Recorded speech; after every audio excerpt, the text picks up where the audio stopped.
కార్తీక దీపం సీరియల్ ఉంటుంది, దాని లెక్క నడుస్తుంది కథ. అది ఒడవది తెగది, రోజు ఒకటే కథ ధారావాహిక. ఫోన్ ట్యాపింగు ఏం ట్యాపింగు, ఎవంది ట్యాపింగు, ఎక్కడ ట్యాపింగ్, ఏం ట్యాపింగ్. రేవంత్ రెడ్డి అనే వాళ్ళు లుచ్చగాడు గతంలో మన ఎమ్మెల్యేలను కొన్నప్పుడు కాదు, ఆయన తిట్టాలని తిడతలే నేను. ఇప్పుడు నువ్వు లుచ్చ పని చేస్తే లుచ్చగాడే అంటారు. నువ్వు మా ఎమ్మెల్యేలను కొనుక్కుంటా 50 లక్షల రూపాయలతో దొరికిపోయిన దొంగవు. మరి నీ ఫోన్ ఏమన్నా చూసిరేమో, నాకేమెరక ఎవరికేమెరక, మంత్రులకు. పోలీసు వాళ్ళ పని పోలీసు వాళ్ళు చేస్తారు, దొంగలు ఎవడు పట్టుకుంటాడే పోలీసు వాళ్ళు. వాళ్ళు చేస్తే పని వాళ్ళు చేస్తారు, మధ్యలో మాకేం సంబంధం, ఎవరికి సంబంధం. లుచ్చ పని చేస్తే పట్టుకొని లోపలేస్తారా ఎరా. మరి అదేదో పెద్ద స్వాతంత్ర పోరాటానికి పోయినట్టు నన్ను జైల్లో దోమలు కుడుతుండే ఎరికేనా అని మాకు అసెంబ్లీలో చెప్తుండే. మరి జైల్లో దోమలు కాకపోతే ఏముంటాయి, దోమలు బల్లులు ఉంటాయి. ఈయనకు దోమలు బల్లులు కాదు, ఈయనకు తొండల పిచ్చున్నది బాగా. నా డౌట్ అయితే వీళ్ళ నాయన కూడా చిన్నప్పుడు వీళ్ళ తమ్మునికి ఏమో కొండలరెడ్డిని పెట్టిండు, వీని పేరు తొండలరెడ్డిని పెట్టిండు. అందుకే మీరు చూడుర్రి మాట్లాడితే, అరే నువ్వు గవర్నమెంట్లో ప్రభుత్వాధినేతవు, ముఖ్యమంత్రివి, పనిచేయరా అయ్యా అంటే నీ లాగుల తొండలు ఇడుస్తా. నువ్వు గట్టిగా అడిగినావు, ఏమైనా నెలకు 2,500 ఏడవా నీ మహిళలకు ఇస్తా అంటివి కదా, ఆడోళ్ళకి ఇస్తా అంటివి కదా అంటే నీ గుడ్లు వీకి గోటిలాడతా. రైతులకు రుణమాఫీ చేయకపోతే ఏమయ్యా అంటే నీ మెడల పేగులు వేసుకుంటా. ఇక ఈ సిపాయి ఇప్పుడు హార్వర్డ్ పోతున్నాడు, హార్వర్డ్ పోయి ఆడేం చేస్తాడు, వాళ్ళకు కూడా నేర్పించేస్తాడో ఏం పాడు ఇవన్నీ. అమెరికా వాళ్ళం కూడా బ్రష్ పట్టించి వాళ్ళకు కూడా అడ్డమైన భాష నేర్పించి, లేకపోతే ఇంగ్లీష్లో మాట్లాడతాడేమో. In your trousers big lizards అంటాడేమో. అదే సినిమాలో చిరంజీవి చెప్తాడు, ఇన్ ఫ్రంట్ క్రోకడైల్స్ ఫెస్టివల్ అన్నట్టు. అంటే ఇప్పుడు భాష వచ్చుడు రాకపోవడం పెద్ద ముచ్చట కాదు, ఇంగ్లీష్ రావాలనేది కూడా కానూన్ ఏం లేదు. కానీ ఈయన బాధ ఏందో నాకు అర్థమవుతుంది. నువ్వు ముఖ్యమంత్రి లెక్క పని చేయన్నా, 4 మంచి పనులు చేయాలి, శభాష్ అనిపించుకోవాలి. చెన్నూరులో మేము అంబేద్కర్ భవనం కట్టినాం, ఓ మహిళా భవనం కట్టినాం, ఓ మార్కెట్ కట్టినాం. నువ్వు 4 గట్టు, మేము వద్దన్నామా? మేము ఒక స్కూల్ కట్టినాం, నువ్వు 4 గట్టు. మేము 100 కోట్లు తెచ్చినాం, నువ్వు 200 కోట్లు నేను ఆపిండా. గవి ఏం చేయరట, ఒకటే ఎత్తుకున్నారు ఇక వీళ్ళు. ఒక లంగ పంచాయతీ అన్నట్టు. ఏమన్నా అంటే ఇప్పుడు వివేక్ని పట్టుకుంటే మీ మంత్రిని, మొన్న ఆయన చూస్తే నవ్వు వచ్చింది నాకు. ఆయన తిరుగుతూ ఉన్నాడు, మహిళలు అడ్డం వచ్చారు. ఏమాయి సారు 2 నెలలకెళ్ళి రోడ్ లేదు, మన్ను లేదు, ఏం చెప్తున్నావు అన్నారు. గవర్నమెంట్ అడుకోపో అంటుండు. నువ్వేరా గవర్నమెంట్ నాయనా, నువ్వే మంత్రివి, నువ్వే గవర్నమెంట్, మర్చిపోయి నువ్వు అంటే. ఇంకా కేసీఆరే ముఖ్యమంత్రి ఉన్నాడు, ఇంకా సుమనే ఎమ్మెల్యే ఉన్నాడు, వాళ్ళని అడుకోపోరు అన్నట్టున్నది. ఏం చెప్పాలి మళ్ళీ వీళ్ళతో కొట్లాడాలి మనం, మన కర్మ. బాధ ఏంటంటే మీరు చూడరు, ముఖ్యమంత్రి గారు కూడా నిన్న మాట్లాడుతుండే ఎక్కడో మాట్లాడుకుంటా, ఇదివరకు మంత్రులు ఉన్న వాళ్ళు పొంకనాలు కొట్టిండ్రు, వేదిక మీద ఉన్నారు అంటుండు. అంటే ఒక విచిత్రమైన పరిస్థితి రాష్ట్రంలో ఉన్నది.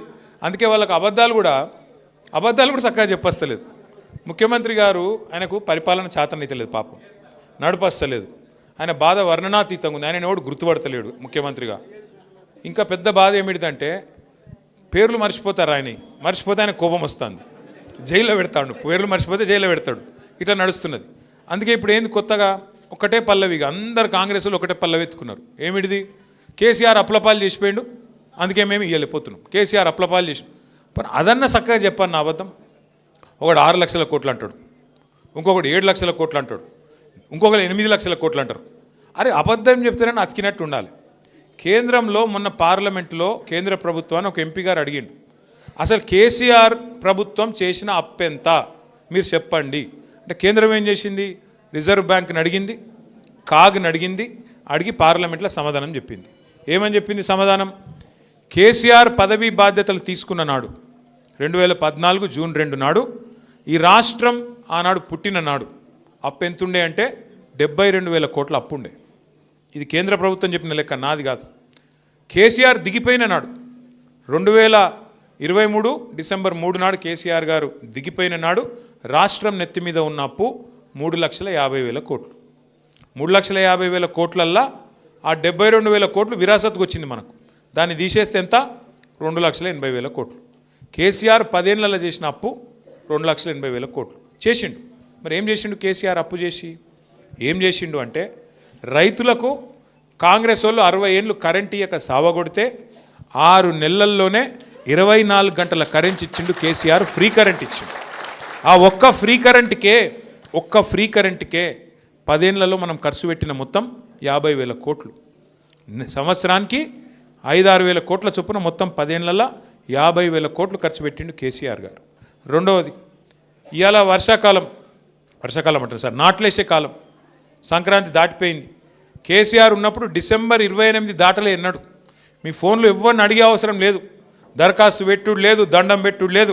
ఫోన్లు టింగ్ టింగ్ టింగ్ అని నాట్లు పడుతుండే, ఇక్కడ ఫోన్లో టింగ్ టింగ్ అని పడుతుండే. ఏం పడుతుండే? ఒక్కసారి కాదు, 2 సార్లు కాదు, 11 సార్లు 70 లక్షల మంది రైతుల ఖాతాల్లో 73,000 కోట్లు వేసినోడు కేసీఆర్. 73,000 కోట్లు వేసిండు కేసీఆర్. ఎస్, అప్పు చేసిండు, భారతదేశంలో ఎవ్వరు పెట్టని పథకం పెట్టిండు, 73,000 కోట్లు మీ ఖాతాలు వేసిండు. ఇదివరకు ఎవరన్నా ముఖ్యమంత్రి ప్రధానమంత్రి పైసలు ఇచ్చిరా రైతులకు? గుంజుకున్నోళ్ళే తప్ప ఇచ్చిన వాళ్ళు ఉన్నారా? రైతులకు ఉచిత కరెంట్ ఇచ్చిండు, బ్రహ్మాండంగా పెట్టుబడి సాయం చేసిండు. ఒక రైతు చచ్చిపోతే 5 లక్షల రూపాయలు సంవత్సరానికి 1,500 కోట్ల ప్రీమియం కట్టిండు కేసీఆర్. ఇంటింటికి నల్లా పెట్టి 40,000 కోట్లు ఖర్చు పెట్టి మిషన్ భగీరథతో ఇంటింటికి నీళ్ళు ఇచ్చిండు కేసీఆర్ గారు. అప్పు చేసిండు, కొత్త జిల్లాలు చేసి కలెక్టరేట్లు కట్టిండు. అప్పు చేసిండు, కొత్త జిల్లాల్లో మెడికల్ కాలేజ్ పెట్టిండు. అప్పు చేసిండు, నర్సింగ్ కాలేజ్ పెట్టిండు. అప్పు చేసిండు, 1022 గురుకుల పాఠశాలలు పెట్టిండు. అప్పు చేసిండు, మీ జైపూర్లో విద్యుత్ కేంద్రం కట్టిండు. అప్పు చేసిండు కేసీఆర్. కానీ తెలంగాణకు సంపద సృష్టించిండు, మీ భూముల విలువ పెంచిండు. చెన్నూరులో మీరు గుండె మీద చేసుకొని చెప్పండి, కేసీఆర్ రాకముందు భూముల విలువ ఎంతుండే? కేసీఆర్ వచ్చినాక భూముల విలువ 2023 నాటికి డబల్ అయిందా, ట్రిపుల్ అయిందా, ఎన్ని రెట్లు అయింది? ఒకసారి గుర్తు చేసుకోండి. రాష్ట్రం సంపద పెంచిండు కేసీఆర్. ఎంతసేపు అప్పు చేసిండు, అప్పు 2,80,000 కోట్ల అప్పు చేసిండు. కానీ కేసీఆర్ ఇవన్నీ చేసిండు. మరి నువ్వేం చేసినావు? 2 ఏళ్ళ నువ్వు కూడా 2.5 కోట్ల అప్పు చేసినావు, 2.5 కోట్ల లక్షల అప్పు చేసినావు, 2,50,000 కోట్ల అప్పు చేసినావు. ఏం చేసినావు చూపెడతావా? రైతు బంధు ఇచ్చినవా? పెన్షన్ పెంచినవా? తులం బంగారం ఇచ్చినవా? మహిళలకు 2,500 ఇచ్చినవా? స్కూటీలు ఇచ్చినవా? 6 గ్యారంటీలు ఏమైనా అమలు చేసినవా? ఏమనంటే ఫ్రీ బస్ అంటాడు. అది ఫ్రీ బస్ ఎట్లయితుందో నాకు ఇంకా అర్థం కాదు. ఆడోళ్ళకి ఫ్రీ అట, మగోళ్ళకి డబుల్ అట. అదేం ఫ్రీయే? ఆడోళ్ళకి ఫ్రీ అట, మగోళ్ళకి డబుల్ టికెట్ అట. ఇదేం ఫ్రీ? మళ్ళీ పిల్లగాళ్ళకు బస్ పాస్ 25% పెంచిండు. ఫ్రీ ఎట్లయితుంది?